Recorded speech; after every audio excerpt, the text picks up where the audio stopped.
Tesbih namazis lotsa. Tesbih namazdan dakavshirებით არის შეკითხვა. Tesbih namazi არის sunneti, ერთ-ერთი ძვირფასი ნამაზი, რაც თქმა უნდა ნამაზთან დაკავშირებით სწავლულებს შორის სხვადასხვა შეხედულებები არსებობს, რომელშიც დეტალებში არ გადავა. იმიტომ რომ tesbih namazთან დაკავშირებით ჰადისი, მხოლოდ ერთი ჰადისია გადმოცემული იბნი აბასისგან და აქედან გამომდინარე ვინაიდან თავისი შემადგენლობით ეს ნამაზი არის განსხვავებული სხვა არც ერთ ნამაზს არ გავს, აქედან გამომდინარე ცოტა უცნაური ნამაზია.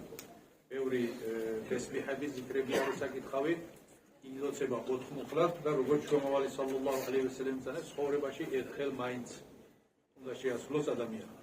ტესბიჰ ნამაზთან დაკავშირებით ერთი საკითხი, რომელიც უნდა გავითვალისწინოთ და უნდა ვიცოდეთ, ტესბიჰ ნამაზი ინდივიდუალურად უნდა შესრულდეს ძვირფასო ჯემაათით. ჯემაათით ტესბიჰ ნამაზის შესრულება არ არის სწორი აქცია.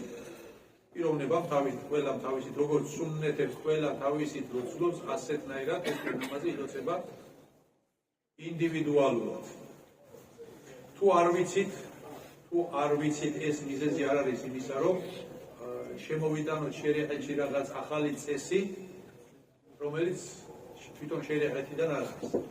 თუ არის ის იმ ადამიანმა უნდა ისწავლოს, სანამ ისწავლიდეს, მანამდე დადგება და ჩვეულებრივ ნაფილე ნამაზს ილოცავს, ორ მუხლზე სელამს მისცემს, ფათიჰას იკითხავს, ზემის სურეს იკითხავს და ასეთნაირად დაასრულებს. იმიტომ რომ ეს არ არის აუცილებელი და სავალდებულო. აქედან გამომდინარე, ვინც მოახერხებს ილოცებს, ვინც ვერ მოახერხებს სხვა ნამაზს შეასრულებს.